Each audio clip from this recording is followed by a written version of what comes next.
paz do Senhor, queridos. Nós queremos louvar o Senhor por mais uma tarde que estamos na presença do Senhor e louvar a Deus pela sua vida que agora está conosco, para que possamos falar sobre a palavra do Senhor, a palavra que é forte, maravilhosa. E nós louvamos a Deus porque nós sabemos que o Senhor, Ele é fiel em todo tempo e a sua graça é sobre todos aqueles que esperam no Senhor. Nossa esperança, ela está nele, está na pessoa dele. Ele é fiel para nos abençoar em todo o tempo. E por isso eu quero comunicar com você a respeito da palavra do Senhor, que é maravilhosa. Eu quero ler junto com os irmãos um texto muito lindo que está no Salmo de número 91.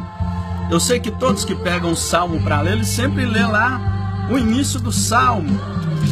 Esse início do Salmo que é maravilhoso, que diz: aquele que habita no esconderijo do Altíssimo, à sombra do Onipotente descansará. Mas esquecemos às vezes de ler esse versículo de número 14, 15 e 16, que diz da seguinte forma: pois que tão encarecidamente me amou, também eu o livrarei e pô-lo-ei no alto retiro, porque conheceu o meu nome. Ele me invocará e eu lhe responderei. Estarei com ele na angústia, livrá-lo-ei e glorificarei. Dar-lhe-ei abundância de dias e lhe mostrarei a minha salvação. Ele mostrarei a minha salvação. E quando eu estava lendo esse texto, eu me alegrei muito no Senhor, porque esse texto é muito lindo. Nós começamos a ler o Salmo de número 91 e só lembramos do começo dele, do início dele. E esse início, na verdade, é maravilhoso, porque ele diz que aquele que habita no esconderijo do Altíssimo, à sombra do Onipotente, descansará. E é uma verdade, quando nós habitamos à sombra do Altíssimo, nós descansamos na pessoa dele.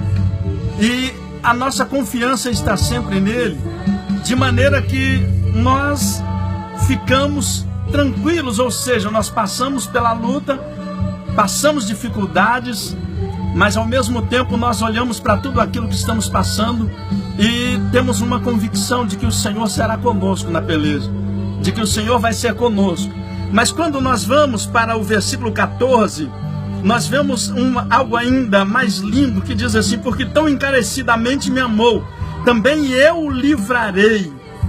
O Senhor Deus, Ele está dizendo que uma vez que nós amarmos não só a igreja, o pastor, amarmos não só tudo que está em volta de nós, estar na igreja, cantar belos hinos, participar de tudo que a igreja faz, mas se nós amarmos aquele que é o Senhor da igreja, de verdade, de todo o nosso coração e nosso entendimento, não somente ir na igreja para participar de tudo que há nela, mas se nós amarmos verdadeiramente o Senhor, Ele vai nos abençoar, Ele vai fazer coisas lindas na nossa vida. E é isso que é importante aqui quando eu olho para esse texto, que diz assim: pois tão encarecidamente me amou, também eu o livrarei.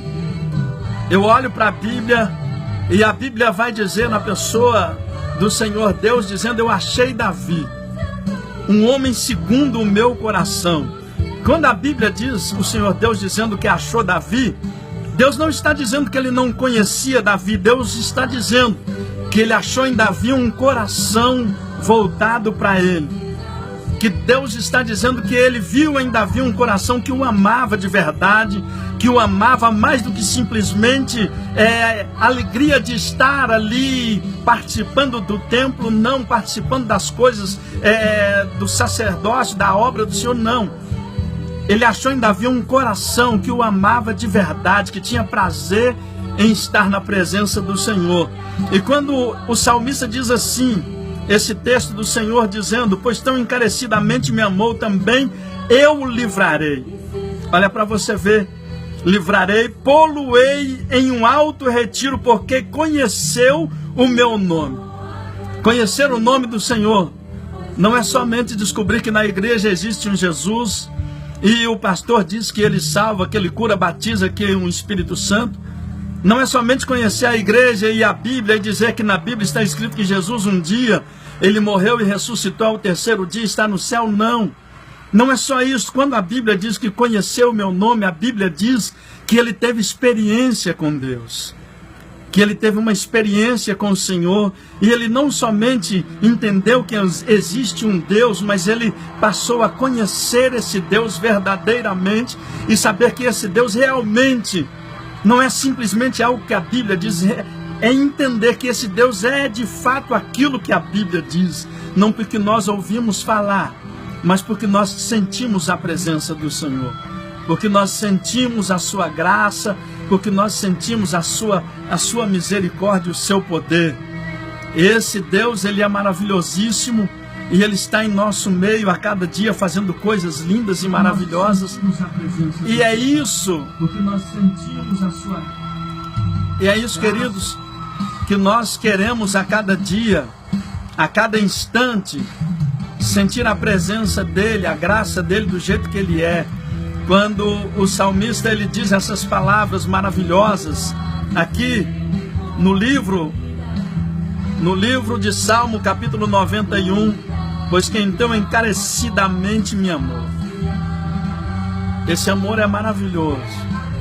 Quando nós aprendemos não somente amar a igreja, amar as coisas que existem na igreja, mas amar a Deus, amar aquele propósito de Jesus de vir, morrer ao terceiro dia, ressuscitar e compreender que ele fez isso não foi por coisas desta vida, não. A Bíblia diz que ele fez isso por mim e por você, foi para salvar a nossa vida. E esse amor foi tão grande que agora, uma vez que a Bíblia diz que ele foi ao Pai e assentou à destra do Pai, está ali, o maior desejo do Senhor é que eu e você o amemos de todo o coração, de todo o entendimento e de toda a nossa alma. Pois que tão encarecidamente me amou, também o livrarei, pô-lo-ei em um alto retiro, porque conheceu o meu nome. Quando nós passamos a amar verdadeiramente o Senhor, de todo o nosso coração, quando nós passamos a amar o Senhor verdadeiramente de todo o nosso entendimento, ele envia os seus anjos para estar conosco e ele nos livra. A Bíblia, ela é tão maravilhosa que ela vai dizer que o Senhor nos livra quando nós propomos em amar o Senhor de todo o nosso coração. Ele vai nos guardar. Nós passamos por lutas, passamos por dias terríveis, e às vezes as lágrimas descem em nossos olhos, mas a Bíblia está dizendo que se eu amar a Deus, Ele vai me livrar no dia que o inimigo se levantar contra mim. Ele vai me livrar no dia que o inimigo tentar aprontar contra a minha vida. Ele vai armar meios para que eu seja livre. A Bíblia diz que o povo de Deus, uma certa feita, estava passando por provações e por guerras e dificuldades, e um rei havia preparado situações para pegar aquele povo de Deus, só que todas as vezes que ele armava, todas as vezes que ele colocava laços, Deus revelava ao profeta e livrava o seu povo. Deus mostrava e livrava o seu povo. Ei, eu não sei o que se passa com você, com a sua vida, mas se você está passando e se você tem amado o Senhor verdadeiramente, se você tem amado o Senhor com todo o seu coração, eu quero dizer para você que o Senhor vai enviar o livramento para a sua vida. Ele vai enviar resposta da sua oração. Não é somente nós estarmos na igreja, é crer. E esta fé, querido, ela tem que ser viva em nós. Não adianta eu estar na igreja, mas quando a luta vier a mim, eu dizer, eu não sei, a dificuldade é muito grande. Não, eu preciso estar na casa do Senhor, eu preciso estar vivendo o verdadeiro evangelho, mas eu preciso também crer que o Senhor é fiel para me dar vitória, é fiel para te conceder a bênção. E este Jesus, esse Deus, ele está dizendo, porque conheceu o meu nome. Você conhece o nome do Senhor? A Bíblia diz que o Senhor, ele é maravilhoso, ele é príncipe da paz, pai da eternidade, e tem vários nomes: o leão da tribo de Judá, resplandecente estrela da manhã. A Bíblia diz que O Senhor é a nossa bandeira, o Senhor é o nosso socorro, o advogado. O Senhor, Ele é tantas coisas na nossa vida. O Senhor é aquele que te guarda. O Senhor é aquele que vai conosco. O Senhor é aquele que está em nosso meio, está no meio de nós. Quando nós passamos a conhecer o nome do Senhor, conhecer o Deus que nós servimos, nós recebemos dele as ricas e abundantes bênçãos e somos mais do que vitoriosos em Cristo Jesus. A vitória do Senhor, ela foi feita para você. A vitória do nosso Deus, ela foi feita para as nossas vidas, para a vida de cada um de nós. E você precisa de crer na palavra do Senhor. No versículo 14, pois que então encarecidamente me amou. E quando nós amamos a Ele, Ele nos livra. Mas o versículo 15 vai dizer assim: Ele me invocará e eu lhe responderei. Estarei com Ele na angústia. Ele me invocará e eu lhe responderei. Aleluia. E quando nós olhamos para esse texto, nós vamos ver Sadraque, Mesaque e Abednego ali próximos daquele povo, o rei lançando uma palavra dizendo: agora, depois do toque do pífaro, do saltério, da harpa, do instrumento de cordas, todos devem prostrar e adorar a estátua que o rei fez, em dedicação ao rei e em respeito à pessoa do rei. Mas diz a Bíblia que aqueles 3 jovens, eles proporam em seu coração em adorar somente o Rei dos Reis e o Senhor dos Senhores. E a Bíblia diz que uma vez que eles não adoram e nem prostram o rei daquele povo, eles são levados ao rei e o rei questiona, mas eles permanecem fiéis ao Senhor.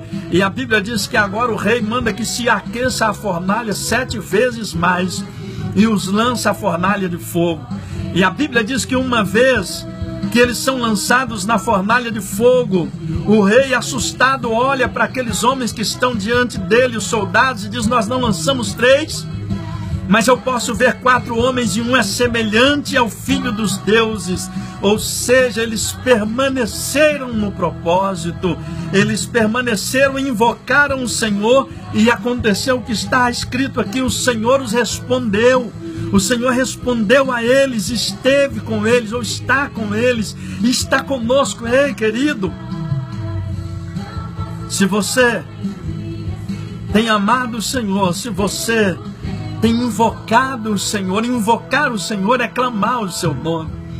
Invocar o Senhor é dizer: Jesus, eu estou aqui e eu preciso da sua misericórdia. Invocar o Senhor é apresentar diante dele com um coração sincero e colocar diante dele todas as nossas ansiedades, sabendo que ele é fiel para responder o nosso clamor. Invocar o Senhor não é somente chegar na igreja, levantar a mão para o céu, cantar hino, se alegrar na igreja, não. É entrar para o seu quarto, fechar a porta e desmanchar na presença dele, apresentando as suas lágrimas, apresentando aquilo que aflige o teu. Isso é desmanchar na presença dele, isso é invocar o Senhor. E a Bíblia diz aqui: Ele me invocará e eu lhe responderei. Será que você está pronto para ser respondido pelo Senhor? Mas para que nós precisemos, para que nós sejamos respondidos pelo Senhor, o Senhor disse: invoca-me e eu lhe responderei. O Senhor conhece a nossa necessidade. O Senhor conhece a sua necessidade. Mas é que preciso que, mais do que conhecer, preciso que eu vá até Ele e exponha a minha necessidade e diga: Senhor, quando eu faço o propósito de ir até Ele, eu estou dizendo que eu confio nele. E se eu confio, eu vou até Ele, eu expresso o sentimento do meu coração a Ele. Ele me invocará e eu lhe responderei. Estarei com Ele na angústia. Aleluia! Você está em angústia, está passando por dificuldade?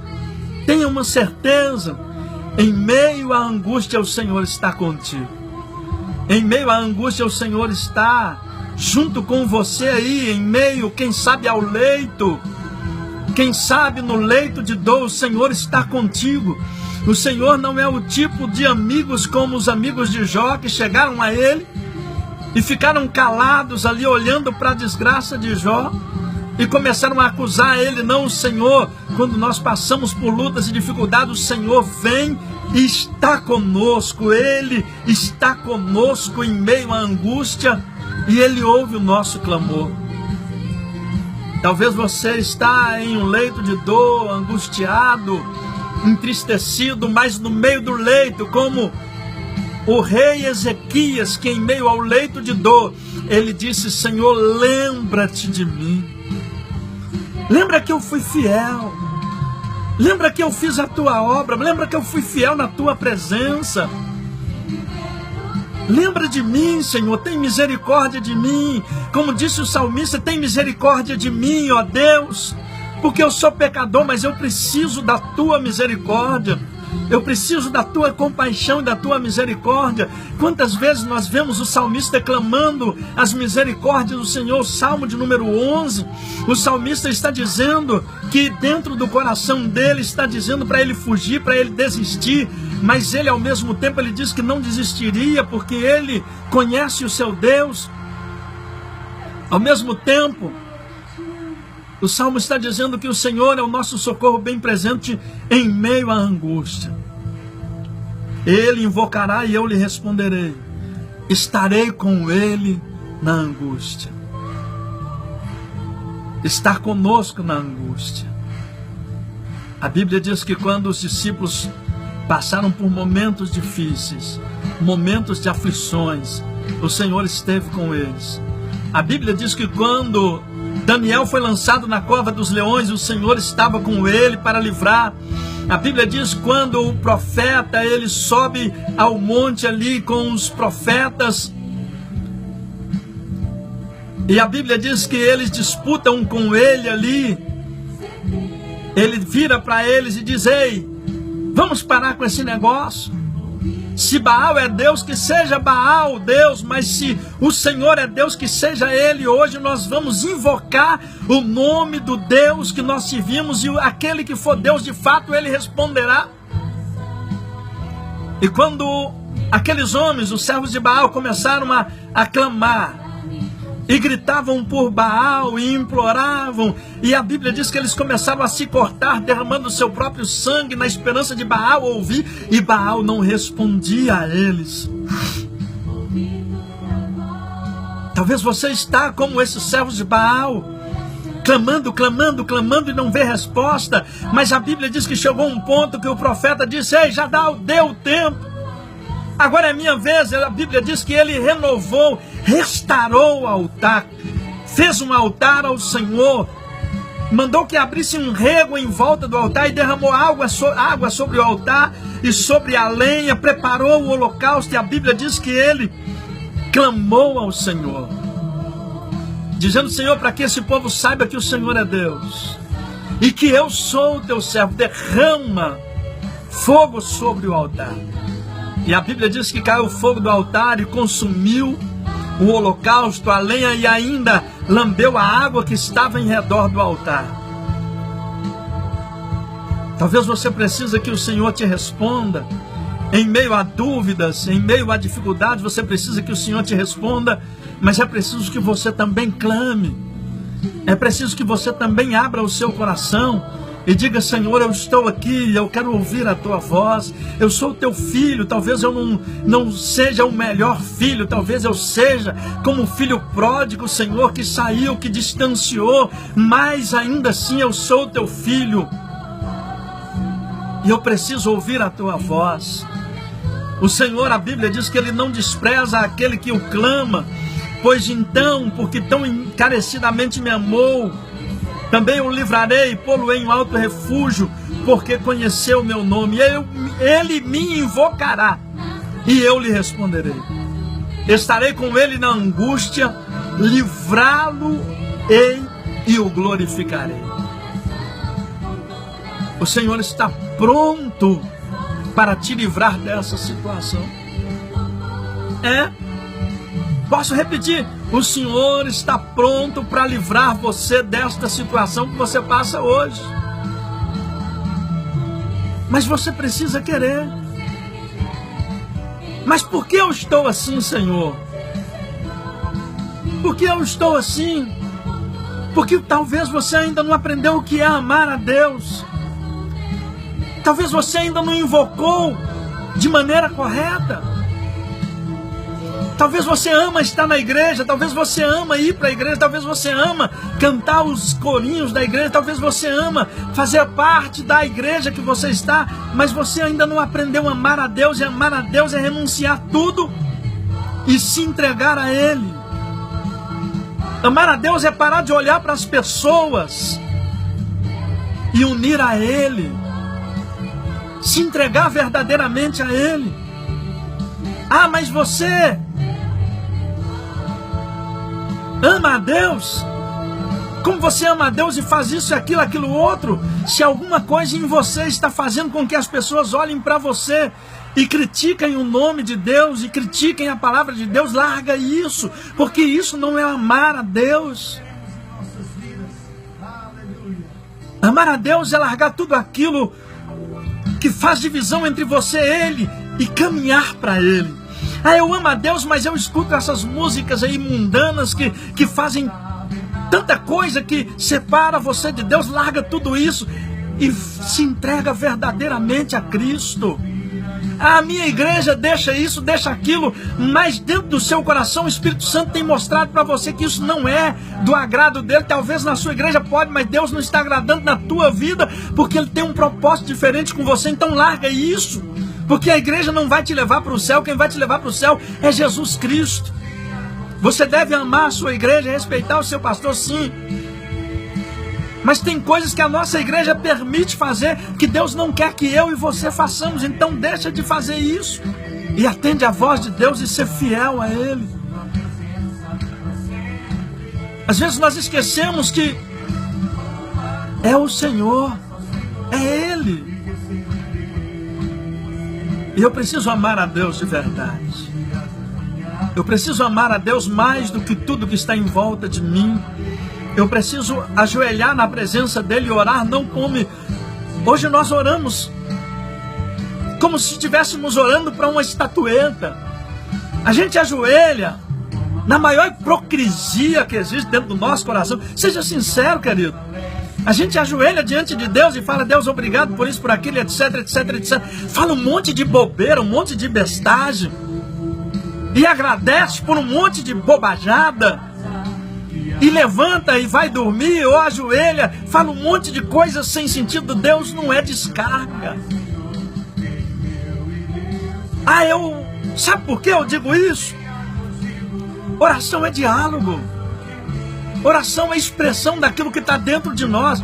Quando a pessoa vai no psicólogo, ele senta com o psicólogo trabalha para que ele abra o coração e deságue aquilo que está no coração dele. Porque uma vez que a gente deságua aquilo que está preso dentro de nós, dentro do nosso coração, causa um alívio.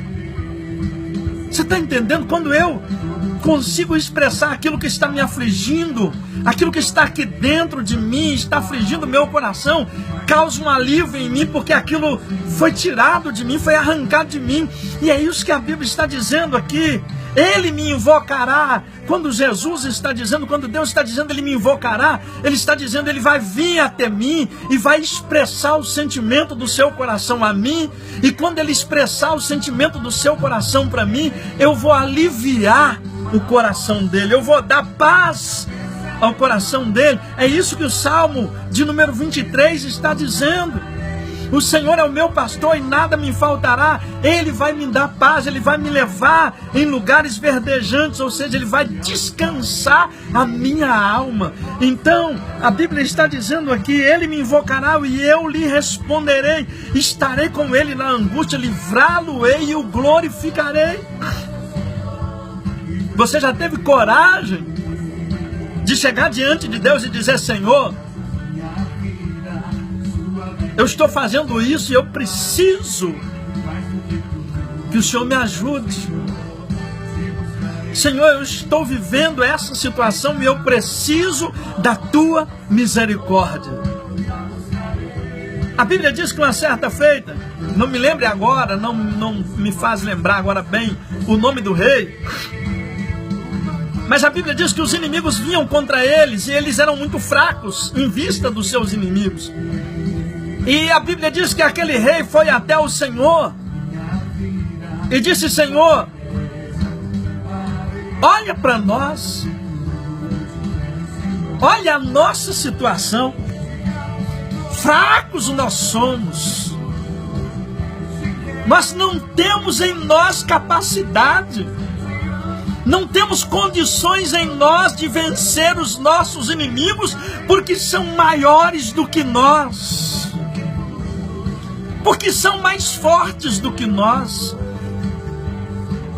Esses inimigos eram muito fortes e tinham carros de guerra, e tinham aparelhagem de guerra, tinham espadas, lanças, escudos. E o rei, ele fica preocupado, ele vai para o templo e diz: Senhor, não há força em nós, porque somos fracos diante deles.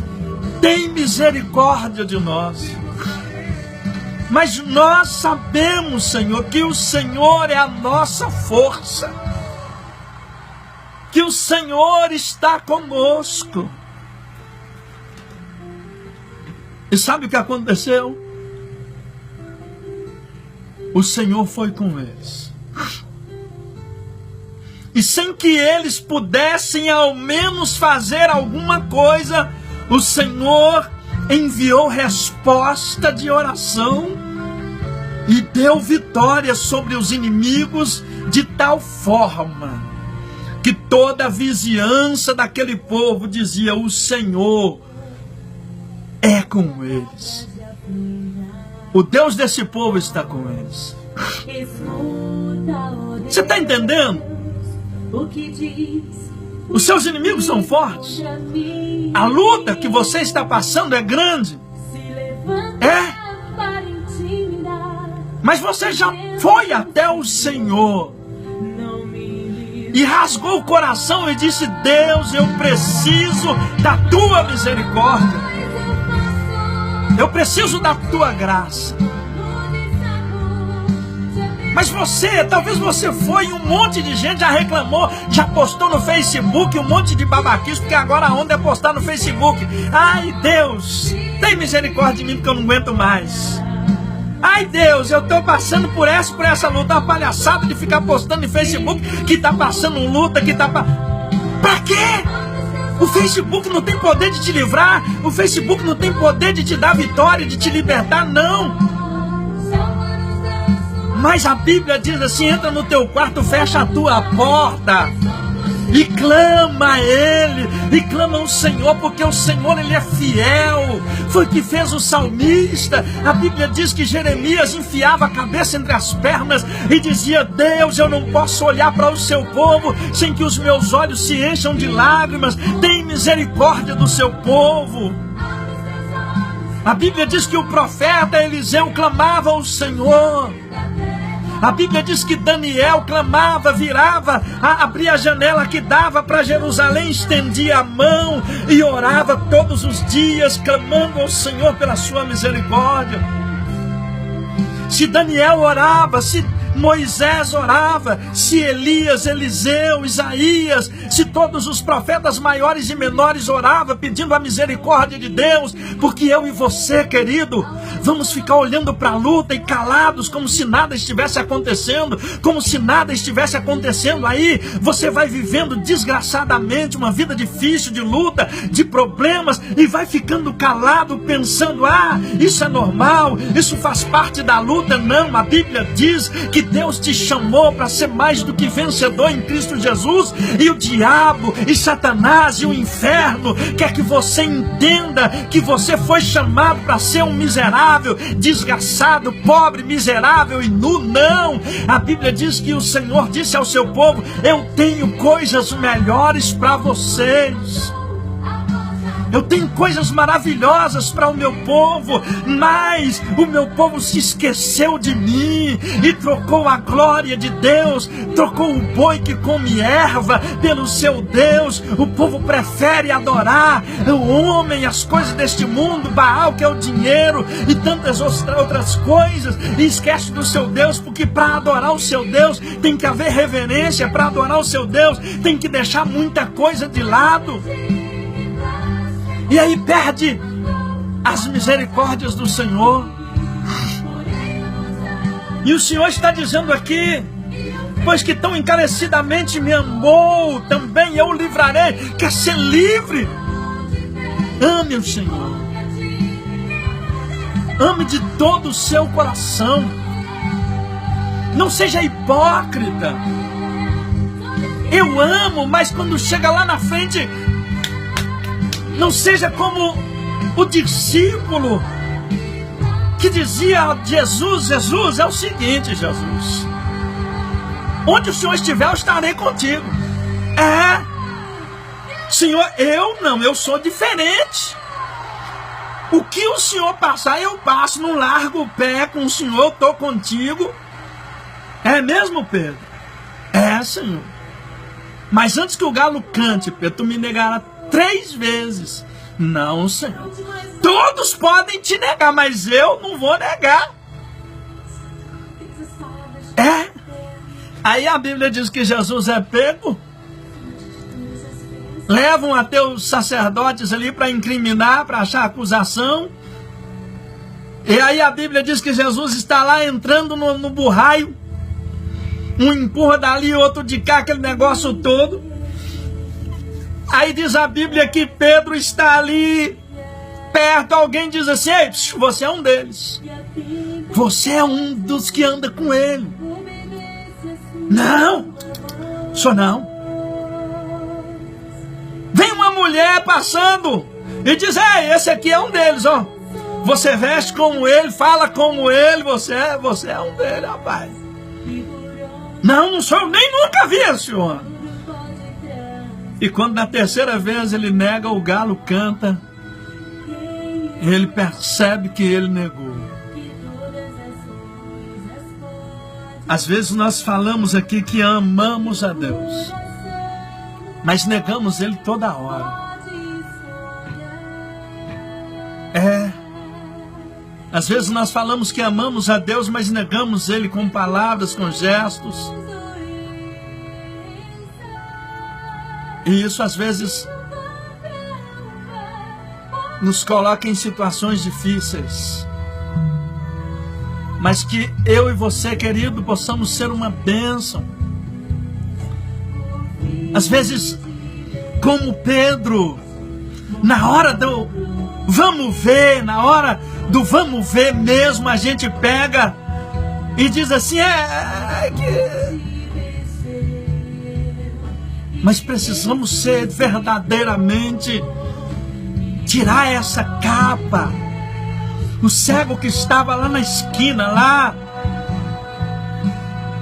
ele não via nada acontecer porque ele estava debaixo ainda de tudo aquilo que o oprimia, de tudo aquilo que era o passado, tudo aquilo que era carga, tudo aquilo que era pesado aos seus ombros. Mas diz a Bíblia que alguém está passando ali, uma multidão, e Cristo vai com eles, e ele pergunta: o que é que está acontecendo? Alguém diz para ele: é Jesus que está passando por aqui. E ele olha e diz assim: Jesus, filho de Davi, tem misericórdia de mim. Uma coisa é eu querer receber o milagre, uma coisa é eu querer receber a bênção, e outra coisa é eu ter coragem de gritar pelo nome de Jesus.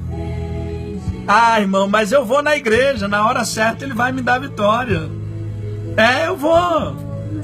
A minha igreja lá eu vou direto, o pastor ora, tem até unção. Você vê, irmão, que bênção. A minha igreja é desse... Tá bom, querido, a sua igreja é uma bênção, glória a Deus, por isso que Deus continue abençoando. Mas o Senhor Jesus diz que não vai ser a unção do pastor, que não vai ser a sua igreja, vai ser a sua vida com Ele. Você precisa tomar uma posição de dizer: Senhor, o cego, ele estava vivendo uma vida miserável, mas a partir daquele momento tinha todo um povo em redor dele recebendo milagre. Mas enquanto ele não virou e disse: Jesus, filho de Davi, tem misericórdia de mim, enquanto ele não abriu a boca, nada aconteceu. Você precisa começar a dobrar o joelho e dizer: Jesus, está lá a minha igreja, está lá o meu pastor, está lá a casa do Senhor, mas quem está precisando está aqui. Sou teu servo, irmão fulano, irmã fulana, irmã cicrana, eu preciso, é a tua serva que está aqui, é o teu servo que está aqui, e eu preciso da tua misericórdia, e eu preciso do teu milagre. É isso, não é a igreja, é você. É você, é o que o Senhor está dizendo aqui. Pois encarecidamente me amou. É eu e Ele. Quando você propõe no seu coração de curvar o seu joelho, esquecer de todos que estão em volta de você e falar: Jesus, eis-me aqui. Eu preciso. É eu que preciso. Seja do milagre, seja da cura, seja da bênção na família, seja aquilo que for, quando você entender que não é você, e a igreja não é a igreja que vai fazer o milagre na sua vida, não é por causa que a sua igreja, isso ajuda, mas não é porque a sua igreja faz isso, aquilo, não é porque a minha igreja também faz isso, aquilo, não é porque você propôs em seu coração ser um servo de Deus. E não somente ser um servo a dele, mas amar, porque aquele que ama a Deus, ele curva-se diante dele em adoração, em clamor, em buscar. E aí a minha Bíblia, a sua Bíblia, está dizendo aqui: porque então encarecidamente me amou, também eu o livrarei, pô-lo-ei no alto retiro, porque conheceu o meu nome. Ele me invocará e eu lhe responderei, estarei com ele na angústia, livrá-lo-ei e glorificarei, ou seja, glorificá-lo-ei. Eu vou mostrar, eu vou fazer com que as pessoas vejam nele e nela um homem de Deus. Vou fazer com que as pessoas vejam nele ou nela um homem de Deus, uma mulher de Deus. Deixa eu te perguntar uma coisa. Eu sei que a gente não pode generalizar, tá certo, mas é o seguinte: o que as pessoas veem em você, o que os amigos de trabalho têm visto em você, aqueles comentáriozinhos que às vezes sempre chega no nosso ouvido, o que é que chega? O que é que tem chegado até o teu ouvido que as pessoas falam a respeito? Uma certa feita, desculpa, Jesus vira para aquele povo e diz assim: o que é que os povos dizem de mim? Aí alguém diz assim: que tu és o rei dos judeus. Que tu és um profeta. Que tu és isso, aquilo, aquele outro. Aí perguntou: e vocês? O que dizem que eu sou? Aí alguém toma a palavra e diz: tu és o Cristo, Filho de Deus. Jesus queria nesse momento entender o que é que ele estava passando para eles. E o que é que eles viam nele. O que as pessoas veem em você? As pessoas olham para você e falam assim: aquele ali é um cristão, aquela lá é uma crente. O que dizem a respeito de nós? Qual é a impressão que nós estamos passando? Aleluia! E o Senhor está dizendo aqui: eu glorificarei quando eu me entregar verdadeiramente. Quando eu propor em meu coração em amar a Deus sobre todas as coisas, aí eu glorificarei, ou seja, quando as pessoas olhar para o meu servo, eu vou testificar no coração delas que ele é o meu servo. Eu vou colocar um brilho no rosto dele ou dela, e as pessoas verão nele o meu Espírito Santo. Aleluia! Glória a Deus. Eles verão em nós o Espírito de Deus.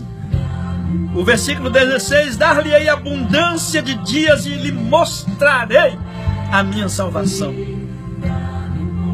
O Senhor acrescenta, dá abundância de alegria, abundância de vida, e ainda mostra a sua salvação. Eu quero te convidar esta tarde para a noite a vencer tudo que aflige a sua alma, a vencer tudo que está tentando desanimar você de ser cristão. Sabe por quê? Não é eu vou parar por causa da igreja. Está errado. Eu vou parar por causa disso, daquilo. Se a tua igreja não está bem, ore por ela. Ore pelo seu pastor, para que Deus possa abençoá-lo, para que Deus possa abençoá-la. Mas talvez a igreja não está bem porque nós não estamos bem, porque nós somos a igreja. Então, querido, comece a apresentar a sua vida em sacrifício de adoração a Deus. Sabe quando a igreja vai estar bem? Quando eu sair bem da minha casa. A igreja vai ser uma bênção quando eu sair da minha casa, já uma bênção. Porque a igreja é um lugar que eu derramo aquilo que eu estou cheio. A igreja é um lugar que todos os cristãos derramam ali aquilo que está cheio neles. Se eu não tenho nada para derramar, como que o culto, como que a igreja vai ser uma bênção? A igreja depende do seu lar para ser uma bênção. Porque eu creio, a igreja tem aquilo que eu levo. É como se a igreja, vamos dizer assim, é como se a igreja fosse um lugar que recebesse doações e todos nós levássemos uma mala. Vamos usar um meio mais correto. É como se fosse fazer um churrasco americano. Todo mundo sabe como é o churrasco americano. Cada um leva uma coisa e faz aquele churrascão e todo mundo participa com alegria. Bora fazer um churrasco americano, beleza, vamos fazer. Reúne o povo e cada um leva alguma coisa. Fulano, você leva o que você pode, Ciclano leva o que você pode, fulano leva o que você pode, tal e etc. E nós vamos fazer isso. Bacana, bacana. Só que nesse negócio de churrasco americano, sempre tem aquele bonitinho que ele leva só a pança dele para encher. Não tem? Sempre tem aqueles camaradas que às vezes tem condição, mas ele acha que ele é melhor do que todo mundo, aí ele não leva nada. Só leva a barriga dele e leva alguns amigos ainda para participar. Aí se a gente combina de fazer, vamos supor, eu e você que está me ouvindo aqui, a gente combina de fazer churrasco americano. Eu não levo nada. Você também não leva. Nós não levamos nada. Chegamos lá no ambiente para fazer o trabalho, para alegrar todo mundo, se divertir. Aí acende a churrasqueira, mais cedo, né, pá? Vamos agora assar. O que você trouxe, irmão Sebastião? Ih, rapaz, não deu tempo, sabe como é que é? Eu estava meio atrasado, etc. Não deu para trazer nada. E você, irmão fulano, nada. E você? Rapaz, não deu. Ninguém leva nada. Como nós vamos nos alegrar em um churrasco se ninguém levou carne? Se ninguém levou asinha? Se ninguém levou um coraçãozinho, um pão de alho? Como nós vamos alegrar em uma festa se ninguém levou nada para que a festa seja alegre? Como nós vamos alegrar na igreja se todo mundo foi vazio? Tem jeito? Não tem. Não tem como o culto ser uma bênção se todo mundo vai sem nada. Não tem como Deus abençoar. Não tem como Deus operar se eu fui sem nada para lá, querido. A viúva, a Bíblia diz que o profeta diz para ela assim: você tem alguma coisa? A tua serva não tem nada senão pouquinho. Um pouquinho que ela tinha. Então é o seguinte, você vai pegar o pouquinho que você tem e vai entrar para a tua casa, vai pegar vasilhas emprestadas com os vizinhos, porque Deus vai multiplicar o seu pouquinho. Não espera acabar tudo para ir para a casa de Deus, não. Enche, a Bíblia diz que o Senhor está dizendo, enche o teu vaso e vem. Aí a mulher pegou o pouquinho que ela tinha e começou a virar, e a Bíblia diz que o Senhor foi multiplicando. Foi multiplicando, multiplicando, e o azeite foi descendo, descendo, descendo, descendo, e foi multiplicando, e um vaso é cheio, mais um é cheio, 2, 3, 4, não sei quantos, mas a Bíblia diz que só parou quando não tinha mais vaso. Enquanto tiver vaso na igreja, do azeite vai ser derramado. Mas escuta aqui, querido, você precisa levar alguma coisa. O nosso culto começa em casa. Tem gente que fala, eu fui para a igreja e não senti nada, não recebi nada. Você saiu de casa sem nada. Você saiu de casa sem compromisso, sem Deus, sem nada. Aí vai para a igreja, chega lá, prega a poupança no banco e acha que a igreja tem que ir lá, que o Espírito Santo é obrigado a chegar lá e falar assim, esse sem compromisso aqui, esse desavisado, sem Deus, eu vou pegar ele, eu vou encher ele, porque ele veio vazio para a igreja, sem compromisso. Não, querido, não é assim. Sabe de uma coisa? Deus manifesta a glória dele na vida do homem que não tem a Cristo, que não conhece a palavra, pela misericórdia. Quando entra alguém que não é cristão ou que não conhece o poder de Deus na igreja, quando entra alguém que não tem conhecimento da pessoa de Deus na igreja, ou que seja, ele é curado, ele recebe uma alegria, o Espírito Santo fala ao coração dele, ele sente e diz, eu arrepiei aqui na igreja, o que é? Aí alguém fala para ele, isso é o poder de Deus. Deus manifesta na vida dele pela misericórdia. É o amor de Deus sendo exercido na alma carente de alguém que não o conhece. Mas a minha Bíblia, ela é clara. Na minha vida, o poder de Deus é manifesto. Eu conheço a sua palavra, eu que já provei da sua graça. A glória dele é manifesta na minha vida quando eu busco a sua face, porque eu já o conheço. Porque eu já o conheço. Agora, se eu conheço e não busco, é porque eu não tenho prazer nele.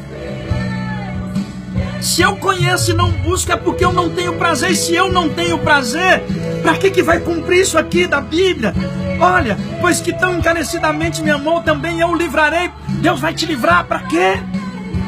Se você não ama ele, se você não tem tempo para ele, se você não busca ele, para você dar mau testemunho, para você viver uma vida dissoluta. Por que o Senhor não livrou o cego de Jericó de ir sofrer lá e comer bolotas? Porque ele não tinha compromisso com o seu pai. Mas no momento que aquele moço foi, Deus permitiu que ele sofresse, mas para que ele reconhecesse que o amor de Deus na vida dele era muito grande, que o amor do pai na vida dele era muito grande, mas ele nunca parou para entender que aquele amor estava continuadamente sobre a vida dele. E às vezes, para nós sabermos quão grande é o amor que existe e é exercido sobre nós todos os dias, nós acabamos perdendo para saber que faltou, e só quando falta a gente reconhece. Então entenda uma coisa, o amor de Deus, a graça de Deus, às vezes ela é exercida na vida de alguém que foi pela primeira vez na igreja, porque ele ainda não conhece a misericórdia do Senhor exercida na vida dele. É a misericórdia sendo operante na vida daquele que não conhece o Senhor. Mas ao mesmo tempo a graça é exercida na minha e na sua vida a partir do momento que nós buscamos a face dele, porque nós já o conhecemos, nós já provamos da graça, nós já conhecemos a graça. Então, querido, vamos voltar o nosso coração para o eterno. Vamos voltar o nosso coração para o Senhor e nos entregar a Ele de todo o nosso coração, de toda a nossa alma, de todo o nosso entendimento, e Ele vai abençoar a nossa vida a cada dia. Às vezes nós pensamos assim, Eu vou lá na igreja e vai fazer assim, tudo vai ser transformado. Não. Não. Seja um cristão dentro do seu lar. Busque a Deus dentro da sua casa e vá para a igreja cheio. Eu não vou na igreja para encher. Eu vou na igreja para entornar aquilo que eu estou cheio. Eu vou no templo para comunicar aquilo que Deus tem feito na minha vida. Para comunicar a graça de Deus com os outros. Algumas pessoas dizem, por que não há batismo mais? Por que não há isso, não há aquilo? Você sai de casa vazio. Mas antigamente os crentes iam para a igreja naquela gozo. O culto começava e os crentes já no início dos hinos da harpa já começavam a falar a língua. Por quê? Porque eles já chegaram ali cheios do Espírito Santo. Está entendendo? Você quer ser abençoado pelo Senhor? Você quer ser cheio do Espírito Santo? Você quer ser uma bênção? Você quer ser guardado pelo Senhor, como diz aqui o Salmo de número 91, versículo 14 ao 16? Pois que tão encarecidamente me amou, também o livrarei e pô-lo-ei em alto retiro, porque conheceu meu nome. Ele me invocará e eu lhe responderei. Estarei com ele na angústia, livrá-lo-ei, o glorificarei. Quer que isso se cumpra na sua vida? Quer que esse milagre seja sobre a sua vida? Sirva não somente o seu pastor. Sirva não somente a sua igreja. Sirva o Senhor de todo o teu coração. Não se esqueça que a igreja está te ensinando o caminho. E você deve atentar para esse caminho. Mas não se esqueça que além do culto na igreja, você tem que ter uma vida com Deus dentro do seu lar, de oração, de busca. Mas eu não tenho tempo, irmão, porque eu saio de dia, chego à noite e tal. Mas durante o percurso da sua vida, você pode estar orando em espírito, comunicando em espírito com o Senhor, e o Senhor irá te abençoar em nome de Jesus Cristo, seu Filho. Eu quero parar por aqui, dizendo para você que o Senhor ele tem uma bênção para a sua vida. Que o Senhor tem milagres para fazer na sua vida, para abençoar. E nós queremos orar agora junto com você, para que o Senhor continue abençoando e fortalecendo a tua vida, em nome de Jesus. Se você quiser, a partir de hoje, você pode todos os dias dobrar o seu joelho dentro da sua casa, mesmo que seja a hora de dormir, e falar: Jesus, eu preciso de um milagre. Não tenha medo de dizer para o Senhor quais são os seus problemas, não.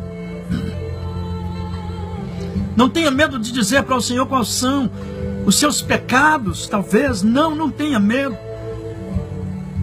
Mas seja sincero com o Senhor, é isso que Ele espera de nós.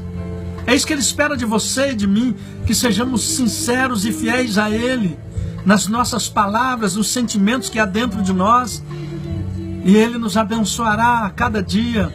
E se nós precisarmos de mudança, Ele mudará. E se nós precisarmos de milagre, Ele fará o milagre. E se nós precisarmos de transformação, Ele fará a transformação, porque Ele é fiel. O Senhor é fiel. Vamos orar, queridos? Eu queria que você pudesse orar comigo esta noite, em nome de Jesus.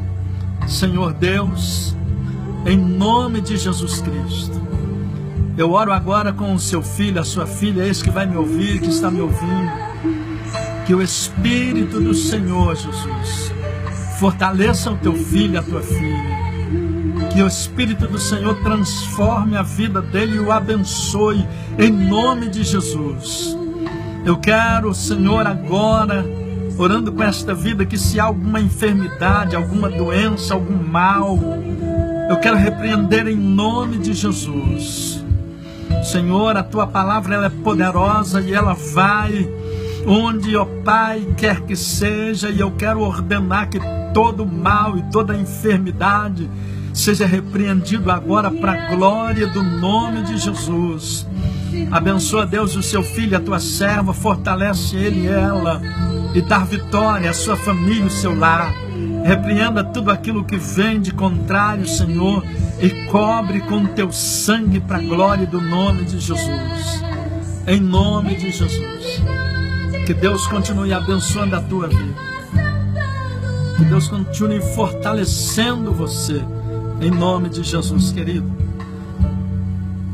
Eu quero despedir você com a paz do Senhor, em nome de Jesus.